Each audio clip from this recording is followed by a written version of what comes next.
بالله من الشيطان الرجيم بسم الله الرحمن الرحيم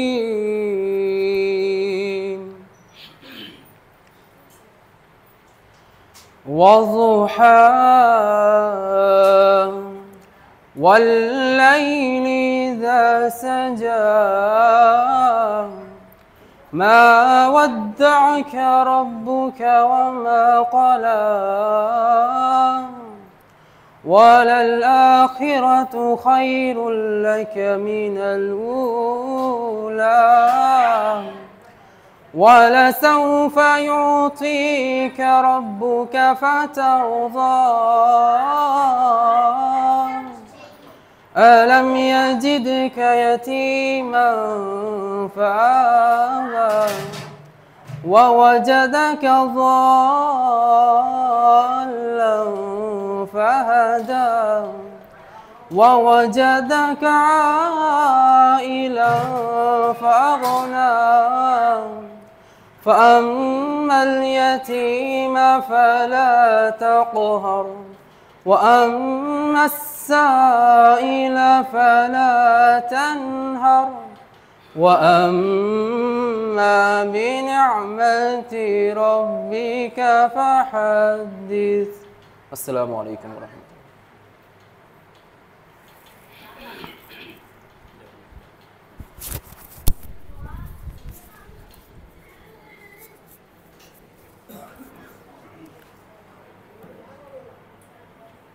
अस्सलाम वालेकुम वरहमतुल्लाहि वबरकातुह। जज़ाकुमुल्लाह खैर। बिस्मिल्लाहिर रहमानिर रहीम। वल अस्र इन्नल इंसान लफ़ी खुस्र इल्लल्लज़ीना आमनु व अमिलुस सालिहाति वतवासौ बिल हक़्क़ि वतवासौ बिस्सब्र। ఇది ఖురాన్లో ఉన్నటువంటి చిన్న సూర, 4 వచనాలు ఉన్నటువంటి సూర. కానీ అర్థం చాలా గొప్ప అర్థం ఉంది. ఏంటి అర్థం అంటే, కాలము సాక్షిగా మానవుడు పెద్ద నష్టానికి గురై ఉన్నాడు. ఎవరండి? సాయిబులు నష్టానికి గురై ఉన్నాడని చెప్తున్నాడా? మానవుడు అంటే అందరూ వచ్చారా రాలేదా? భారతీయులు, విదేశీయులు, ముస్లింలు, క్రైస్తవులు, హిందువులు అందరూ వచ్చేసారు. భూమండలం మీద ఉన్న ప్రతి మానవుడు వచ్చేసాడు. మానవుడు పెద్ద నష్టానికి గురి. చిన్న నష్టమా పెద్ద నష్టమా? ఏంటది అది పెద్ద నష్టం? ఎంతమందికి తెలుసు? ఆ నష్టం ఏందో తెలుసుకుందాం. కాలము సాక్షిగా, కాలాన్ని సాక్షిగా పెట్టాడు. ఎవరికైనా మనకి సాక్ష్యాలు కావాలి కదా. కాలము సాక్షిగా మానవుడు పెద్ద నష్టానికి గురై ఉన్నాడు. ఎవరైతే విశ్వసించి, ఎవరిని విశ్వసించాలి, ఏమని విశ్వసించాలి, దాని గురించి చెప్పుకుందాం. విశ్వాసం అంటే అసలు ఏంటనేది కూడా అతి కొద్ది సమయంలో చెప్పుకుందాం. సత్కార్యాలు చేస్తూ, అర్థమవుతుందా, సహనబోధ చేస్తూ ఉండేవారు. సహనంతో ఉండాలట, బోధ చేస్తూ ఉండాలట. ఈ 4 లక్షణాలు ఉన్న వాళ్ళు తప్ప మిగతా వాళ్ళందరూ కూడా నష్టంలో ఉన్నారు. ఇంకొక చోట చెప్తాడు, అల్హాక్ బిస్మిల్లా రెహమాన్ రహీం అల్హాక్ ముత్తకాసుర్ హత్తాజుర్తుముల్ మకాబిర్ కల్లా సౌఫతాలమున్ సుమ్మ కల్లా సౌఫతాలమున్. మీరందరూ కూడా, మానవులందరూ కూడా ఒకరిని మించి ఒకరు సంపాదించేటటువంటి ఆలోచనలో పడిపోయి, ఆలోచన కూడా కాదు, వ్యామోహంలో పడిపోయి మిమ్మల్ని పుట్టించిన మీ దైవాన్ని మీరు మర్చిపోయారు. మనం మధ్యాహ్నం కూడా అదే చెప్పుకున్నాం, మర్చిపోయాం. మానవుడికి మర్చిపోయే గుణం దైవమే ఇచ్చాడు. ఎందుకు ఇచ్చాడంటే, మర్చిపోయే గుణం ఇవ్వకపోతే మానవుడు భూమి మీద సుఖంతో బతకలేడు, సంతోషంతో బతకలేడు. అర్థమవుతుందా?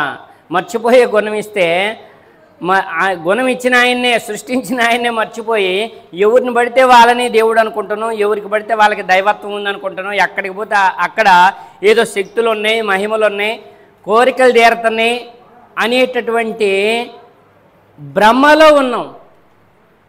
అది భ్రమ కాదా అనేది మీరు కొద్దిగా పరిశీలన చేస్తే విషయం తేట తెల్లంగా మీకు అర్థమవుతుంది.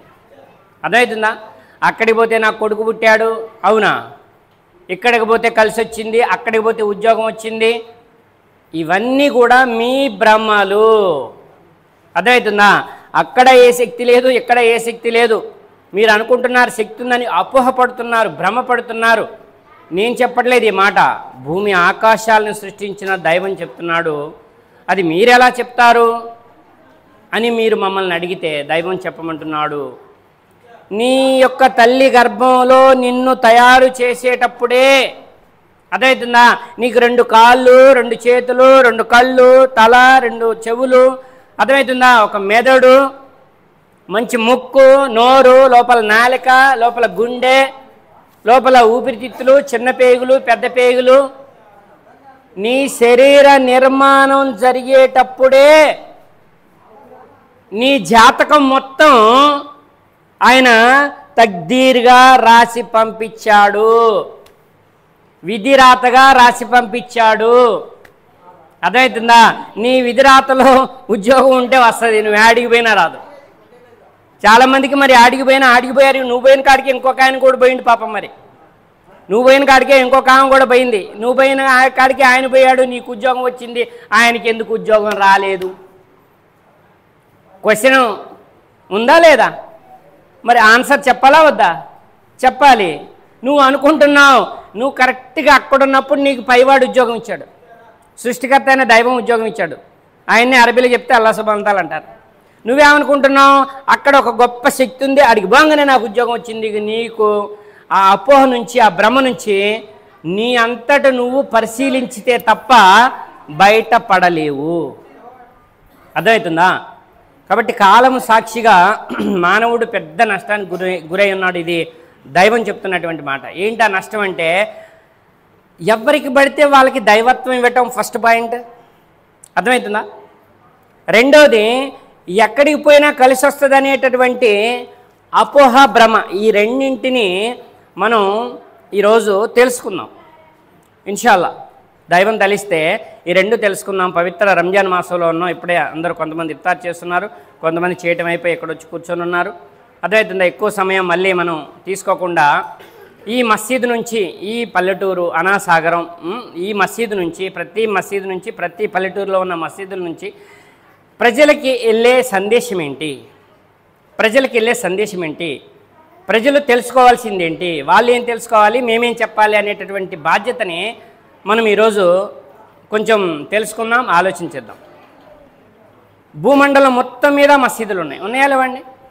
భూమండలం మొత్తం మీద మసీదులు ఉన్నాయి. భూమండలం మొత్తం కూడా అజా ఉంది. మసీద్ అంటే అతి పవిత్రమైన ప్లేసు. అర్థమవుతుందా? ఇది ఎవరు చెప్పారు? ముహమ్మద్ సల్లల్లాహు అలైహి వసల్లం గారు చెప్పారు. 2, ఒకటి మంచి ప్లేస్ చెప్తాను మీకు, రెండోది అతి చెడ్డ ప్లేస్ చెప్తాను అని చెప్పారు. ఏంటి మంచి ప్లేస్ అంటే, ఇది నిన్ను పుట్టించిన నీ దైవాన్ని ఆరాధించటానికి నీకు ఎటువంటి డబ్బులు ఖర్చు లేకుండా. అదే దైవానికి డబ్బులు కావాలా? నువ్వు ఏమైనా డబ్బులు ఇస్తే ఆయన తీసుకుంటాడా? ఒక 10,000 యాడ్ను వేసావు ఉండిలోను, అక్కడో ఎక్కడో ఉండిలు వేసావు మొత్తానికి. ఆ అయ్యగారు, ఆ ముజావారు, ఆ పాస్టర్ గారు చెప్తున్నారు, ఇప్పుడే వచ్చి దేవుడు ఒక 5,000 దీంట్లో 10,000 వేసావు కదా, 5,000 తీసుకొని పోయాడు. లేదా 1,00,000 రూపాయలు వేసావు కదా, 50,000 ఆయన తీసుకొని పోయాడు, ఇంక 50,000 దీంట్లో ఉన్నాయంటే నువ్వు నమ్ముతావా? నీ డబ్బులు అవసరం లేదు. ఫస్ట్ నీ మనస్సు కావాలి. ఎందుకంటే ఇంత పెద్ద లోకంలో నీకు చోటు ఇచ్చినందుకు నీ గుండెల నిండా ఆయనకే చోటు ఇవ్వాలి. అదే దైవ ధర్మం, అదే దైవాన్ని తెలుసుకోవటం. అర్థమవుతుందా? ఈ మసీదు నీకు సాష్టాంగ పడటానికి, సాష్టాంగం అంటే అష్ట అంటే 8 భాగాలు, నుదురు, ముక్కు, 2 చేతులు, ఎన్నైనా 4, 2 మోకాళ్ళు, 6, 2 అరికాళ్ళ బొటన వేళ్ళు, ఆ దైవానికి సాష్టాంగం చేసేటటువంటి స్థలం. ఎటువంటి ప్రతిమలు లేవండి ఇక్కడ, గుర్తుపెట్టుకోండి. ఎందుకు లేవు? అది క్వశ్చన్. ఎందుకు లేవు అంటే ప్రతి గ్రంథం చెప్తుంది, చివరి దైవ గ్రంథం కూడా చెప్తుంది, మీ గుండె కూడా చెప్తుంది. మీ గుండె కూడా, ఇంతవరకు ఎవరైనా దేవుణ్ణి చూసారా? కొంచెం సైలెంట్గా ఉంటే మంచిదండి. నీ గుండె కూడా చెప్తుంది, నీ అంతరాత్మ చెప్తుంది, స్కానర్. అవునా కదా? ఇవాళ మనకి పెద్ద పెద్ద సూచనలు కాదు, చిన్న చిన్న వాటి ద్వారా పెద్దగా ఆలోచించే సూచనలు మన ముందుకు తీసుకొస్తున్నాడు దైవం. ఇప్పుడు యాడికి పోయిన కూరగాయలు కొన్నా జేబులో డబ్బులు లేవు, కానీ సెల్ ఉంది, సెల్లో డబ్బులోనే ఎమ్మటే డబ్బులు అంటే స్కానర్ ఇంకా కొట్టు, డబ్బులు కొట్టు. ఎవరికి పోతాయి డబ్బులు? ఆ స్కానర్ ఆయనకే పోతాయి.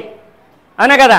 మరి నీ అంతరాత్మని ఒక స్కానర్ పెట్టాడు, బుద్ధి వివేకాలనే ఒక స్కానర్ ఉంది, ప్రతి మనిషికి ఉంది. సాయిబుల్ కదండి, ప్రతి మనిషికి ఉంది. మానవుడు అన్న ప్రతి ఒక్కరికి జ్ఞానం ఇచ్చాను, వివేకం ఇచ్చాను, మెదడు ద్వారా, హృదయం ద్వారా అంటున్నాడు. కాబట్టి ఇక్కడ ఇంతవరకు ఎవరైనా దైవాన్ని చూశారా అని అడిగాం. ఏమన్నారు? ఆన్సర్ ఏమొచ్చింది? ఈ మసీదుతో, ప్రతి పల్లెటూరులో ఉన్న మసీదుతో ప్రజలకు ఉన్న సంబంధం ఏంటి, ప్రజలు తెలుసుకోవాల్సింది ఏంటి, మసీదులో ఉన్న వాళ్ళు చెప్పాల్సింది ఏంటి అనేటటువంటి బాధ్యతని మనం ఈరోజు తెలుసుకోబోతున్నాం. అర్థమవుతుందా? భూమండలం మొత్తం ఉన్నాయి మసీదులు. ఏ మసీదులోనైనా ఎలా ఉంటుంది అంటే ఇలా ఉంటుంది, ఎటువంటి ప్రతిమలు ఉండవు.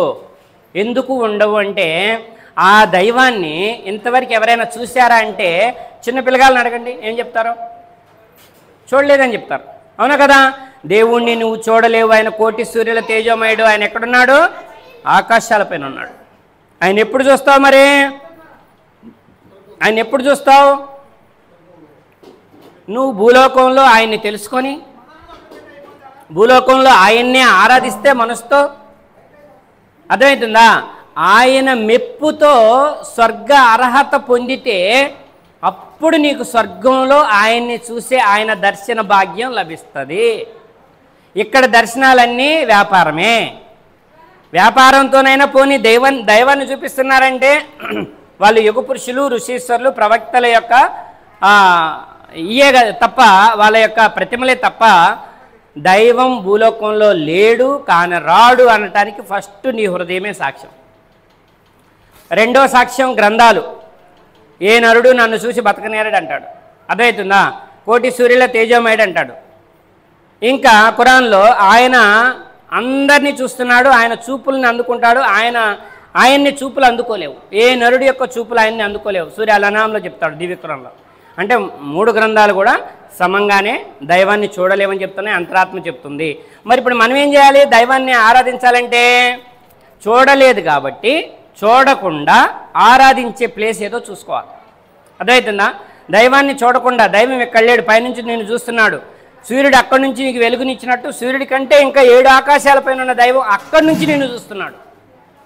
ఎలా చూస్తున్నాడు అంటే ఆయన చెప్తాడు, వారికి చెప్పండి, నీ కంఠ రక్తంలో ఉన్న, రక్తనాళంలో ఉన్న రక్తం ప్రవహించే ఆ యొక్క శక్తిని పెట్టింది ఆయన.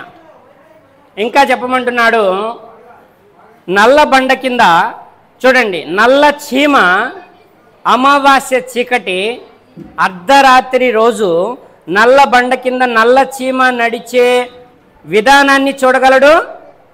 ఆ అడుగుల చప్పుడిని, చీమ నడిస్తే వచ్చే అడుగుల చప్పుడిని కూడా గ్రహించగల సూక్ష్మ ద్రష్ట అని వారికి చెప్పండి అన్న. ఎంత అద్భుతమైంది! కాబట్టి మసీదు అతి పవిత్రమైన ప్లేస్. ఎందుకంటే ఇక్కడ డబ్బుల ఖర్చు ఉండదు. కాళ్ళు చేతులు కడుక్కోవడానికి ముందు పంపులు ఉంటాయి, ఉజు ఖానా అంటారు దాన్ని. కాళ్ళు చేతులు కడుక్కో ఎవరైనా రావచ్చు, అందరిది. ఇది సాయిబుల్ది కాదు, ఇది సాయిబుల్ది ఒక్కరిది అని ఎవరైనా అంటే అది వాళ్ళ అజ్ఞానానికి వదిలేయండి. తోడా అంతకుముందు కొంతమంది మనుషులు అడిగేవాళ్ళు ఉంటారు, ఏ హమారా బాత్ కరో, హమారా హమే పే ఏ క్యా, అట్లా అడుగుతూ ఉంటారు. వాళ్ళకి తెలియదు పాపం. అర్థమవుతుందా? నీ కళ్ళు ఇచ్చినడే నాకు కళ్ళు ఇచ్చాడు, ఆయన్ని ఇక్కడ ఆరాధిస్తానికి నేను వచ్చానని చెప్పి వారు ఎవరైనా అంటే వారికి తెలియకపోతే తెలియజెప్పండి. అర్థమవుతుందా? ముస్లింలు అందరికీ తెలియాలని రూల్ లేదండి. కొంతమంది అనుకుంటారు మేము సాయిబులం కాబట్టి మసీదుకి పోయి నమాజ్ చేయాలి అని అనుకుంటారు. అలాగ వారసత్వంగా వచ్చేటటువంటి విశ్వాసం కానీ, ముస్లిం అనే సర్టిఫికెట్ కానీ అల్లా దగ్గర, ఆ దైవం దగ్గర చెల్లదు. జ్ఞానంతో పరిశీలించాలి. నిన్ను పుట్టించినోడు ఎవరు, నువ్వు ఎవరిని ఆరాధించాలి, ఎందుకు ఆరాధించాలి, ఈ విషయాలన్నీ కూడా తెలుసుకొని గ్రంథాల వెలుగులో గ్రంథాలన్నీ గౌరవిస్తూ, అద్వైత గ్రంథాలన్నీ నమ్ముతూ, యుగ పురుషులందరినీ ప్రేమిస్తూ, వారందరూ బోధించిన మార్గం, వారు చూపించిన మార్గం ఇది అని చెప్పి ముహమ్మద్ సల్లల్లాహు అలైహి వసల్లం గారు చెప్పారు. చివరి ప్రవక్తని నేను అని చెప్పారు. ఒక కట్టడం ఉంది, పూర్తిగా నిర్మితమైపోయింది, ఒక ఇటుక మాత్రమే అక్కడ తగ్గింది. ఆ ఇటుకని నేను అని చెప్పి కూడా ముహమ్మద్ సల్లల్లాహు అలైహి వసల్లం గారు చెప్పడం జరిగింది. కాబట్టి ఇక్కడ మసీద్ అంటే పవిత్రమైన ఆరాధన, దైవ ఆరాధన చేసేటటువంటి ప్లేసు. ఇక్కడ ఎటువంటి ప్రతిమలు ఉండవు, మంచిగా జానిమాజులు పరిచి ఉంటాయి. అర్థమవుతుందా? కాళ్ళు చేతులు కడుక్కున్న తర్వాత వచ్చి దాన్ని ఉజు అంటారు. పరిశుభ్రత పాటించాలి, శారీరక శుభ్రత ఉండాలి, ఆత్మశుద్ధి ఉండాలి. రెండూ ఉన్నప్పుడే నీ ఆరాధన స్వీకరించబడుతుంది. ఫస్ట్ విషయం మసీద్ విషయం అర్థమైపోయింది. అర్థమవుతుందా? ఖురాన్ కూడా అంతే. ఖురాను మానవులందరికీ మార్గదర్శకం. అర్థమవుతుందా? మీ గ్రంథం వాళ్ళు అంటారు ఇది సాయిబుల్ గ్రంథం అని. దాంట్లో ఎక్కడ కూడా ఒక్క చోట కూడా ఇది సాయిబుల్ గ్రంథం అని లేదు. మానవుల గ్రంథం అని చాలా చోట్ల ఉంది. మానవులందరికీ మార్గదర్శకం చూపించడానికే ఈ ఖురాన్ని పంపించి అంటాడు. 2:184 వచనంలో 2:184 చూడండి, మీరు చదవండి కావాలంటే. ఇక ఖురాన్లో ఏం చెప్పబడింది? మరి మేమెందుకు నమ్మాలి మీ గ్రంథాన్ని అనేవాళ్ళు, నీ గ్రంథంలో ఏదైతే వారసత్వంగా పొందారు నీది కాదు. ప్రతి జాతిలో ప్రవక్తను పంపించాను, గ్రంథాలు అవసరమైన చోట గ్రంథాలు ఇచ్చాను అన్నాడు. అన్ని గ్రంథాల సారాంశమే దివ్య ఖురాన్. ఏంటండి? చివరిగా వచ్చిన అన్ని గ్రంథాల సారాంశం. నీ హృదయంలో కూడా ఖురాన్ ఉంది. ప్రతి మనిషి హృదయంలో ఖురాన్ ఉంది. పూర్వ గ్రంథాల్లో ఖురాన్ ఉంది. ప్రతి మనిషి హృదయంలో ఖురాన్ ఉంది.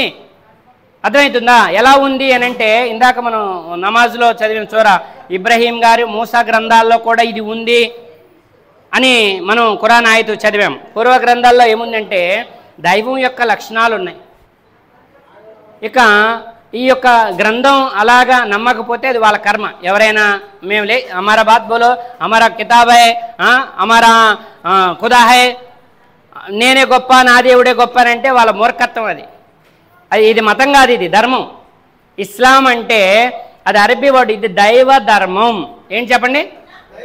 దైవ ధర్మం. దాన్ని అరబీ భాషలో చెప్తే ఇస్లాం అన్నారు. దైవ ధర్మం కాబట్టి భూమండలం మొత్తం మీద ఇప్పుడు అందరూ ఇఫ్తార్లు చేశారు. అర్థమవుతుందా? పగులు పొద్దాక ఉపవాసం ఉండి భూమండలం మొత్తం ఉపవాసాలు ఉంటున్నారు. 300 కోట్ల మంది పైన జనాభా ఉపవాసాలు ఉంటున్నారు. చిన్న విషయం అండి ఇది? చిన్న విషయమా? ప్రతి మనిషి తెలుసుకోవాలి. అనాసాగరంలో ఉన్న ప్రతి మనిషి, నేలకొండపల్లి మండలంలో ఉన్న ప్రతి మనిషి, ఈ మాటలు వింటున్న ప్రతి మనిషి జ్ఞానం ద్వారా ఆలోచించండి, వివేకం ద్వారా ఆలోచించండి. అందరం ఒకటే, కళ్ళు ఇచ్చిన వాడే దైవం. అర్థమవుతుందా? మరి అలాగే మనుషుల యొక్క శారీరక అస్తిత్వం తల్లుల గర్భాలలో తయారు చేసిన వాడిని దైవం అనాలి. అర్థమవుతుంది? ఆయన అరబీ భాషలో చెప్తే అలా అంటారు. ఆ శారీరక అస్తిత్వం తయారయ్యే ప్లేస్ కూడా తల్లి గర్భమే. ఎవరిని వారి తల్లి గర్భాల్లో తయారు చేశాడు. విశ్వాసం అంటే ఏమిటి అనేది మనం ఒక మాటలో చెప్పుకుంటే, మనం పెద్ద అయినాం కదా, అందరూ గడ్డం మీసాలు వచ్చినాయి, వాళ్ళకి ఎంతో కొంత డబ్బులు సంపాదించారు, ఇళ్ళు కట్టుకున్నారు, పొలాలు కొన్నారు, ప్లాట్లు కొన్నారు, డబ్బులు అంతా సౌకర్యం అంతా వచ్చేసింది. అర్థమవుతుందా? విలాసం దగ్గర కొన్నారు, నిత్యావసరాలు పోయి సౌకర్యం ఉంది, సౌకర్యం నుంచి విలాసంకి వెళ్ళిపోతున్నారు. నాకు ఎవరి అవసరం లేదు, నాకు వారసత్వంగా వచ్చినటువంటి వాటిని నేను ఏటిని వదిలిపెట్టను, మా తాతల ధర్మం, మా ముత్తాతల ధర్మం అని అంటే వారందరికీ ముహమ్మద్ సల్లల్లాహు అలైహి వసల్లం గారి దగ్గరికి వచ్చి జనాలు అడగటం జరిగింది. ప్రతి ప్రవక్తను అడగడం జరిగింది. నువ్వేమో దేవుడు ఒక్కడే అంటున్నావు, చనిపోయిన తర్వాత ప్రాణం గాలిలో కలిసిపోవటం, ఆత్మ శరీరంలో మట్టిలో శరీరం కలిసిపోవటం, ప్రాణం గాలిలో కలిసిపోవటం అని మేము అనుకుంటున్నాం. నువ్వు కాదంటున్నావు, రేపు దేవుడి దగ్గర నిలబడాలంటున్నావు. అసలు ఎవరు నిలబెడతారు?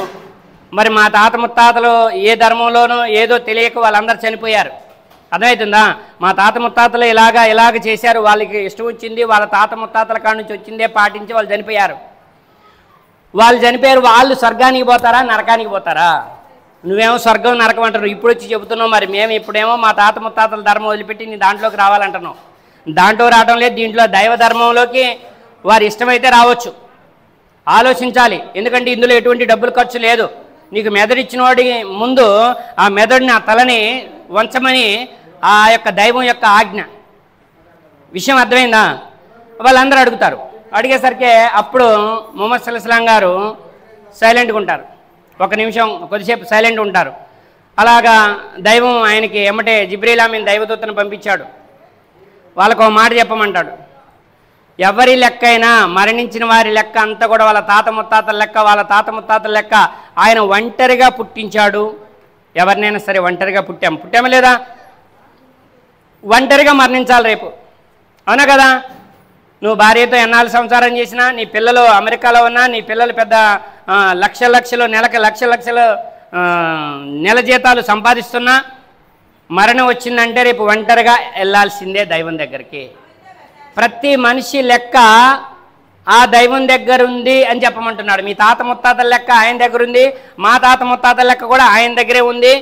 అర్థమవుతుందా? ఇక్కడ వాళ్ళకి సందేశం అందిందా లేదా అనేది ఆయనకి తెలుసు. సందేశం అందకపోతే మరొక పరీక్ష ఉంది, మరొక పరీక్ష ఉంది అవతల. సందేశం అందకపోతే గుర్తుపెట్టుకోండి, ఇక్కడ దైవ సందేశం, అల్లా యొక్క సందేశం మీకు అందలేదు, దేవుడు అక్కడైన సందేశం మీకు అందలేదు, అందకుండా మరణించారు అంటే అన్యాయంగా తీసుకుపోయి అల్లా తాలా ఆ దైవం నరకంలో వేయడు. అర్థమవుతుందా? చిన్న ఉదాహరణ చెప్పుకొని రంజాన్ గురించి మొత్తం మౌలాలి గారు వివరించారు. కాబట్టి నేను తౌహీద్ మీద, ఏకదైవారాధన సందేశం మీదనే నేను ఎక్కువ మాట్లాడాలి, సందేశం అందించాలనుకున్నాను. వాళ్ళ గురించి తాత ముత్తాతల వ్యవహారం, సందేశం అందిన వాళ్ళ గురించి నేను విన్నది తెలుసుకున్నది మీ ముందు పెడుతున్నాను. ఆ రోజున దైవం అంటాడట, వీళ్ళందరూ ఆఖిరత్ వచ్చేసింది, అందరూ అల్లా సమక్షంలో హాజరయ్యారు, దైవ సమక్షంలో హాజరయ్యారు. హాజరయ్యి వీళ్ళు ఏమంటున్నారంటే, అమ్మో మాకు అసలు దేవుడు ఒక్కడనే విషయమే తెలియదు, మాకు ఏ సందేశం అందలేదు, గ్రంథాల్లో ఏముందో మాకు తెలియదు, మాకు ఎవరు చెప్పలేదు, మాకు మరి చెబితే వీళ్ళకంటే ఇక్కడ కూడా ఒక హదీస్ ఉందండి చూడండి. ఎవరైతే ఇప్పుడు 5 సార్లు నమాజ్ చేస్తున్నారో, 5 సార్లు నమాజ్ చేసే వాళ్ళు గట్ట దేవుడు ఒక్కడని మాకు తెలియజెప్పినట్టయితే మేము 6వ సారి ఉండే తహజుద్ నమాజు అది కూడా చేసేవాళ్ళమే. వాళ్ళు మేము చెప్పలా, అర్థమవుతుందా? వాళ్ళు చెబితే మేము 5 సార్లు కాదు 6వ సారి కూడా చేసేవాళ్ళమే. ఎందుకంటే ఆ రోజున ఎటువంటి తప్పించుకోవడానికి ఛాన్స్ లేదు. ఆఖిరత్ రోజున అందరూ దైవ సమక్షంలో హాజరయ్యారు. ఒక్కొక్కరికి ఎంత లోతు చెమటలో ఉంటారంటే గొంతులోతు ఇక్కడ చెమటలో మునుగుంటారంట ఒక్కొక్కళ్ళు. అంత భయం అయిద్దంట, మానవులే అంత భయంతో ఉంటారు. తండ్రికి కొడుకు కానీ, కొడుకు తండ్రి కానీ ఉపయోగపడ్డు, భార్యకి భర్త కానీ, భర్తకు భార్య కానీ ఉపయోగపడరు. ఎవరి పుణ్యాలు వాళ్ళయే, ఎవరి లెక్కలు వాళ్ళయే. ఇక్కడ అదే భూమి మీద ఏదన్నా చిన్న గొడవైంది అనుకో, మా ఆయన అంటవని ఆమె వస్తుంది, అవునా కదా? ఆమెను ఏదన్నా అనుకో, మాయామని అంటవని ఆయన వస్తాడు. గొడవ అది న్యాయమా అన్యాయమా ఆలోచించకుండా సపోర్ట్ చేస్తూ ఉంటారు. ఇక్కడ అది కుదరదు. అర్థమవుతుందా? వాళ్ళ నాన్న అనుకో, మా నాన్న అంటవని ఆయన ఉరికొస్తాడు. కొడుకుని ఏమనంటే నా కొడుకుని అంటవని ఆయన ఉరికొస్తాడు. ఉరికిరాడా? ఇదంతా ఇక్కడ వరకే బంధాలు, ఇక్కడ వరకే బంధాలు. మరణం వచ్చిందో నీ భార్యతో బంధం కట్, నీ మరణం వచ్చిందో నీ కొడుకుతో బంధం కట్, మరణం వచ్చిందో నీ ఆస్తిపాస్తులతో కట్.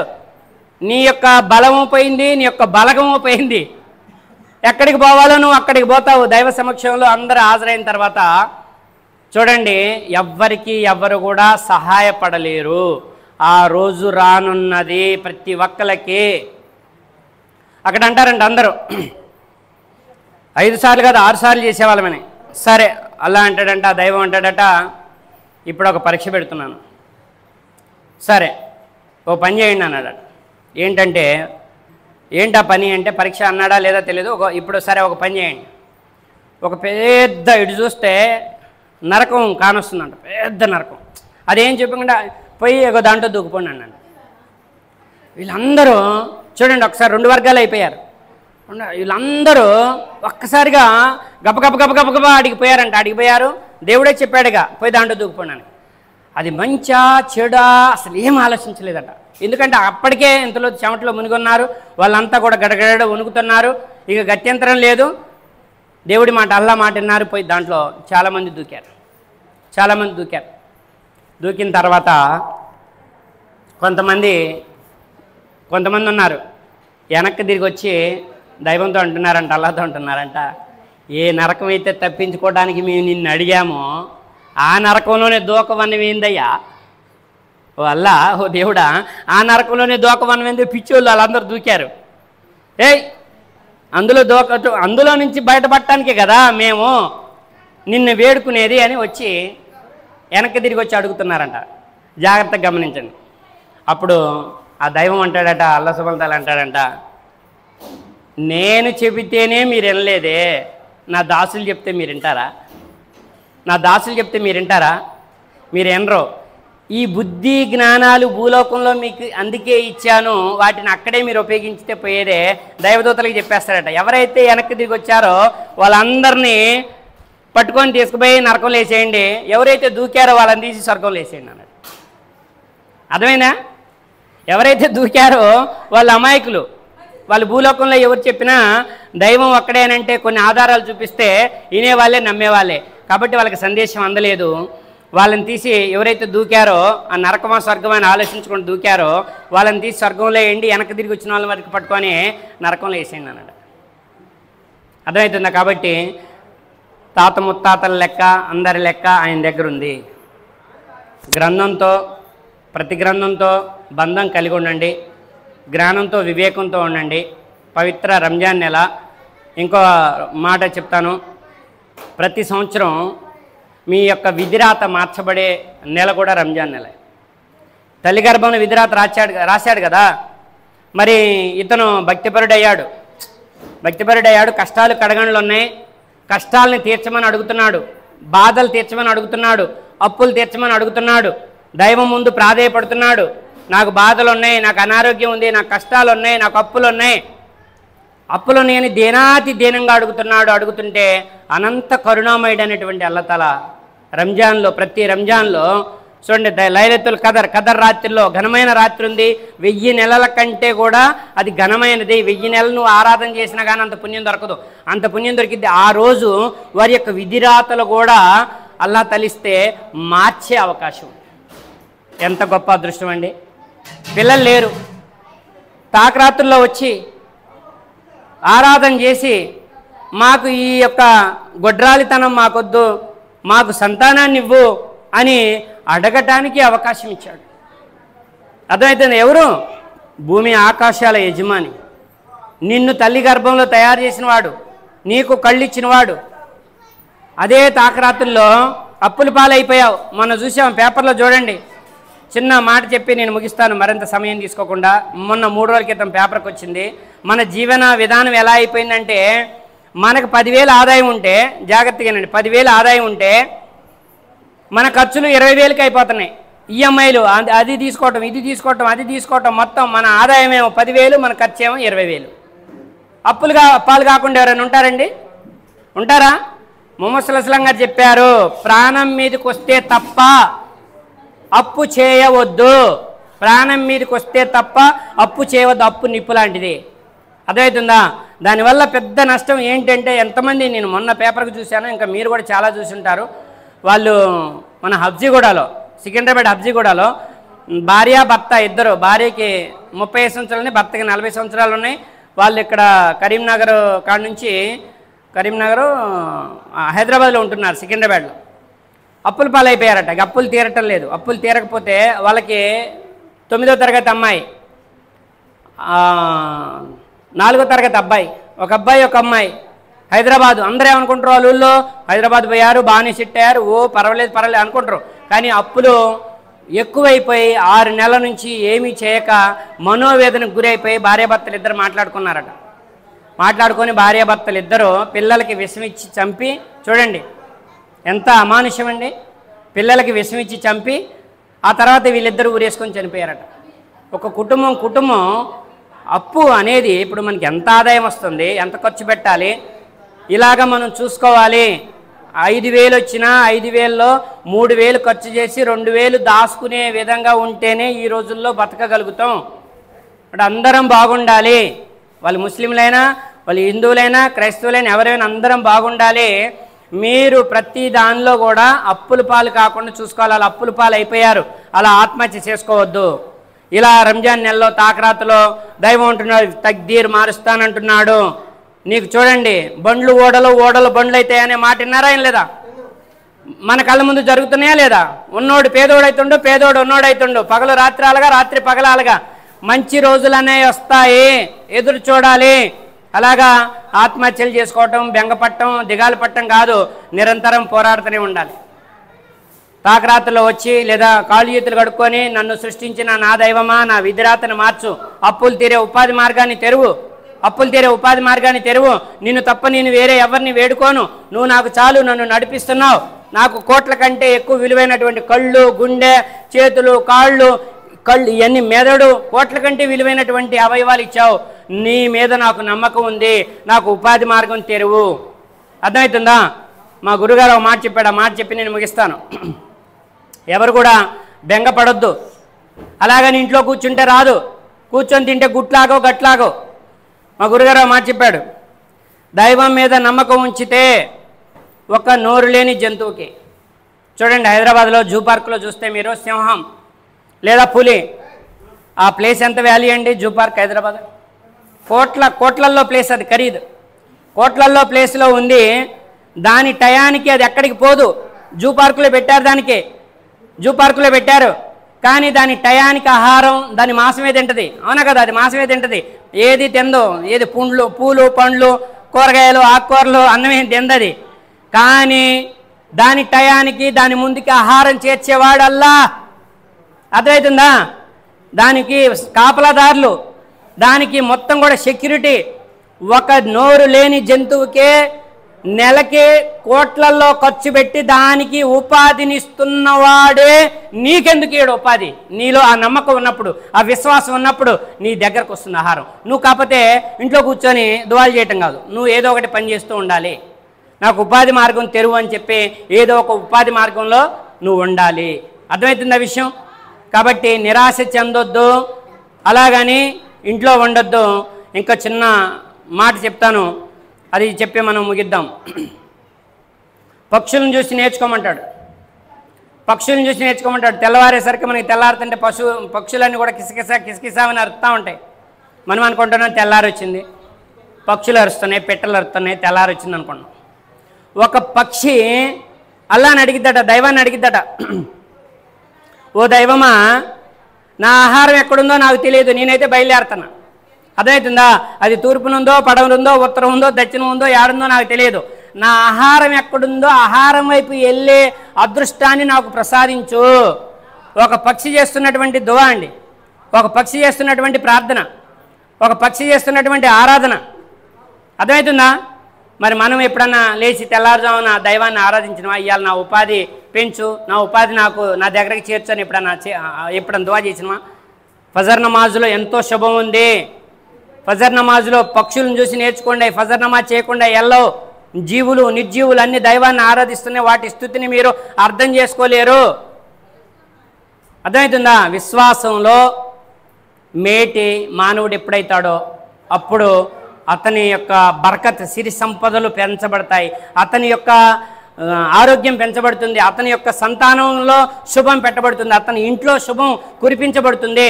ఎప్పుడైతే విశ్వాసంలో నువ్వు వెనకబడిపోయావో, విశ్వాసానికి మారిపేరు ఎవరనాలండి? మనిషిని అనాలా, ఇంకో జంతువుని అనాలా? విశ్వాసానికి మారిపేరు ఎవరు ఉండాలి? నిన్ను సృష్టించినోడిని, నీకు కళ్ళు ఇచ్చినోడిని, నీకు చేతులు ఇచ్చినోడిని, నీకు మెదరిచ్చినోడిని, నీకు కాళ్ళు ఇచ్చినోడిని, నీకు భార్యని ఇచ్చినోడిని, నీకు సంతానం ఇచ్చినోడిని, నీకు ఇంత భూలోకంలో స్థానం ఇచ్చినోడిని ఒకే ఒక్కడిగా నమ్మి ఆయనకు దాసుడిగా ఉండటమే విశ్వాసం. అణువణువున నేను కాపాడుతున్నాడు, క్షణక్షణం నేను కాపాడుతున్నాడు.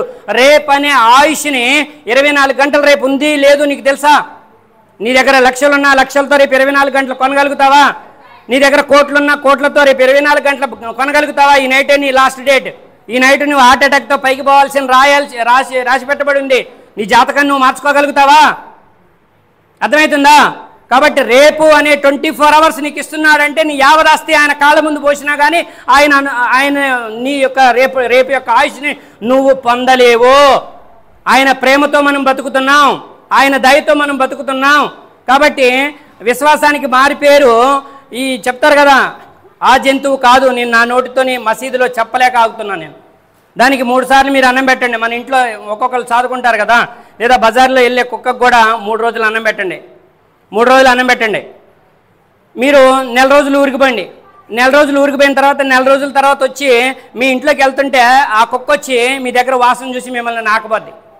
అర్థమవుతుందా? ఎన్ని రోజులు అన్నం పెట్టారు మీరు? 3 రోజులు పెట్టారు. మిమ్మల్ని మర్చిపోయింది, అది మిమ్మల్ని మర్చిపోలేదు. అర్థమవుతుందా? కానీ మనకి భూలోకంలో నీకు మెదడిచ్చి కాళ్ళిచ్చి శరీరం మొత్తం ఇచ్చి ఇంత పెద్ద లోకాన్ని నీ కాళ్ళ ముందు పడేసి నీకు భార్యనిచ్చి, భార్య లేకపోతే బతకలేవు, పిల్లలు లేకపోతే బతకలేవు. అర్థమవుతుందా? నీళ్లు లేకపోతే బతకలేవు, ఆహారం లేకపోతే బతకలేవు, చూపు లేకపోతే బతకలేవు, కాళ్ళు లేకపోతే బతకలేవు, చేతులు లేకపోతే బతకలేవు. ఆకలి అయితే 2 పూట్ల 3వ పూట నీరసపడిపోయే ఓ మనిషి నీకు ఇంత లోకంలో స్థానం ఇచ్చినటువంటి దైవాన్ని మర్చిపోతే నువ్వు విశ్వాసం ఉన్నవాడివా, విశ్వాసం లేనివాడు? నిరంతరం నీకు ఆయన నీరు అందిస్తున్నాడు, ఆయన గాలి అందిస్తున్నాడు, ఆయన ఆహారం అందిస్తున్నాడు. నువ్వు మూడు రోజులే 3 సార్లు పెట్టావు దానికి. ఈ యొక్క ఇంకొక జంతువుని గురించి నేర్చుకోమంటాడు. మనం పల్లెటూరు కాబట్టి, మనం ఇంతకుముందు అందరూ పశువులు కాశారు కాబట్టి ఒకసారి చూడండి, ఆవులు ఉన్నాయి లేదా పశువులు ఉన్నాయి. పొద్దున తోలకపోయాం, ఖురాన్లో ఇలాగే ఉంటుంది, 21 అంబియాలు అనుకుంటా. పొద్దున మీరు పశువులను తోలకపోయారు, కడుపు నిండా మేపారు, కడుపు నిండా మేపి వాటికి చిక్కాలు పెట్టారు. ఏం పెట్టారు? సాయంత్రం అయింది, వాటికి చిక్కాలు పెట్టారు, హే అని రోడ్డెక్కిచ్చారు. రోడ్డెక్కిస్తే రోడ్డెక్కాయి. రోడ్డెక్కి సరాసరి ఎటు పోతాయండి? యజమాని ఎక్కడో ఉన్నాడు వెనకగా, అవి ఆడికి పోలే, ఇంటికే పోతాయి అన్నాడు ఆయన. ఆయన లేడు, ఆయన ఏరే పని మీద ఇంకొక చేనికి ఆ నీళ్ళు పెట్టడానికో నీళ్ళు బంద్ చేయడానికో పోయాడు. ఈ సరాసరి చిక్కాలు పెట్టిన యజమాని ఇంటికి వచ్చి కట్టుకోయే కాడ నిలబడ్డే. కడుపు నిండితే మనిషికి దేవుణ్ణి మర్చిపోయి ఎక్కడున్నాడా దేవుడు? మీ దేవుడు వేరు, మా దేవుడు వేరు, నువ్వేందా చెప్పేది? నువ్వు చెబితే మేము వినాలా? ఏంది నోటికొచ్చినట్టు మాట్లాడుతున్నావు? కడుపు నిండితే సౌకర్యం అయిపోయి విలాసవంతంకి వెళ్తే నేను కొండ మీద కోతిని దించుతానని చెప్పి గర్వపడుతున్న మనిషి మీద కడుపు నిండిన తర్వాత చిక్కం పెడితే ఇంటికి వచ్చి కట్టుకోయే కాట నిలబడ్డది. తన యజమానిని గుర్తించింది పశువుని చూసి కొంత నేర్చుకోండి అంటున్నాడు. కాబట్టి పవిత్ర రంజాన్ నెల మనం అందరం ముందు అన్నలదమ్ములం. సాయిబుల ఒంట్లో ఉంది రక్తమే, హిందువుల ఒంట్లో ఉంది రక్తమే, ముస్లింల మన క్రైస్తవుల ఒంట్లో ఉంది రక్తమే. పరస్పరం అన్నలదమ్ములం. క్రైస్తవులకు ఎవరికన్నా రక్తం అవసరమైతే అది సాయిబుల ఒంట్లో ఉంది, దొరుకుతుంది, ముస్లింలో దొరుకుతుంది. ముస్లింలకు ఎవరికైనా రక్తం అవసరమైతే అది హిందువుల్లో దొరుకుతుంది. పరస్పరం అన్నలదమ్ములం. వ్యాపారం కోసం అర్థమవుతుందా? కొంతమంది పండితులు గ్రంథాలని వీపుల వెనక పడివేసి లేదా నాలుకలు మెలితిప్పుతూ వారి యొక్క భక్తిని భుక్తిగా చేసుకొని మనందరినీ దైవ మార్గం మీద నుంచి తప్పించారు.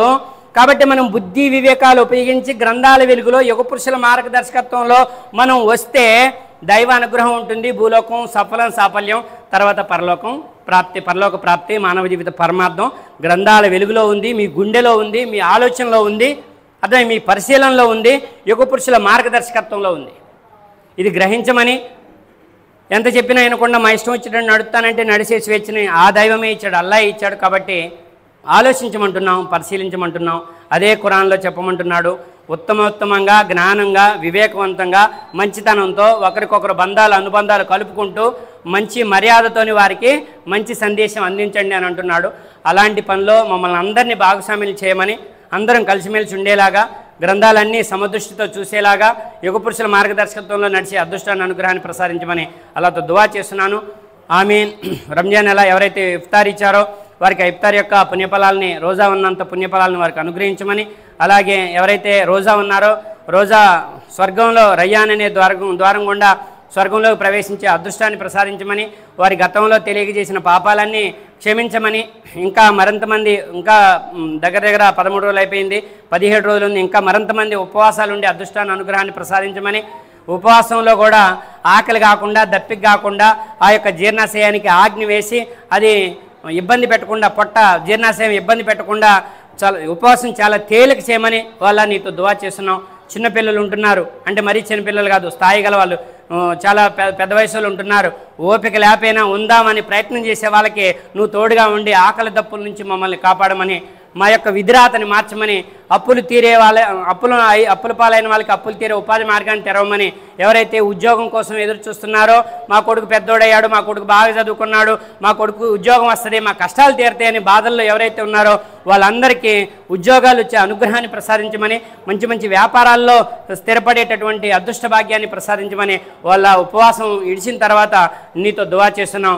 ఎవరైతే ఇంకా పెళ్ళైన తర్వాత 2 సంవత్సరాలు అయింది, 3 సంవత్సరాలు అయింది, 4 సంవత్సరాలు అయింది, మాకు పిల్లలు లేరు ఎట్లని బాధపడుతున్నారో వారికి పిల్లలను అనుగ్రహించమని, మేము ఈ మసీదు నుండి ఈ అనాసాగరంలో ప్రతి ఒక్కరికి అలాంటి బాధ అది వర్ణనాతీతం, ఆ బాధ నుంచి బయటపడేసి వారికి సంతానాన్ని అనుగ్రహించమని వాళ్ళ నీతో దువా చేస్తున్నాం. అలాగే ఎవరైతే తల్లిదండ్రులు ఉన్నారో, కొడుకు పెళ్ళైంది, పెద్దోడయ్యాడు, పిల్లగాలు పుట్టారు, మా కొడుకు మమ్మల్ని చూడలేదని బాధపడుతున్నారో అలాంటి వారికి హెచ్చరిక చేస్తున్నాడు దైవం. మీ పిల్లలు రేపు మీ పరిస్థితి ఇలాగే కాకముందే మీ తల్లిదండ్రులకి సేవ చేసుకోండి. వృద్ధాప్యంలో ఉన్న తల్లిదండ్రులకి సేవ చేయండి. అర్థమవుతుందా? వారు మిమ్మల్ని చిన్నప్పుడు ఎలాగైతే పోషించారో, ఎలాగైతే ప్రేమ చూపించారో అంత ప్రేమ మీరు చూపించలేరు. కాబట్టి దాంట్లో కొద్దిగైనా ప్రేమ చూపించి అదృష్ట భాగ్యాన్ని అనుగ్రహించమని వాళ్ళ నీతో దువా చేస్తున్నాం. అనాసాగరంలో ఉన్న, ఈ నేలకొండపల్లి మండలంలో ఉన్న, ఖమ్మం జిల్లాలో ఉన్న అందరం, తెలంగాణ రాష్ట్రంలో ఉన్న అందరం కూడా, మన ప్రియ భారత జాతి అందరూ కూడా ఆయుర ఆరోగ్యాలతోని, సిరి సంపదలతోని, అహంకారం లేకుండా, మానవ జీవితం పరీక్ష, ఈ భూమండలానికి యజమాని అయిన, ఈ సూర్యచంద్రులకి యజమాని అయిన, ఈ భూమి ఆకాశాలకి యజమాని అయిన వాడే మనకి ఈ జీవితాన్ని ప్రసాదించాడని తెలుసుకొని ఆయన ఆజ్ఞానుసారం నడిచేటటువంటి సద్బుద్ధిని ప్రసాదించమని, అందరినీ కలిసిమెలిసి ఉండేలా అలాంటి అనుగ్రహాన్ని ప్రసాదించమని వల్ల నీతో దువా చేస్తున్నాం. వాకిద్ అల్హమ్దులిల్లాహి రబ్బిల్ ఆలమీన్. అస్సలాము అలైకుం వరహ్మతుల్లాహి వబరకాతుహు.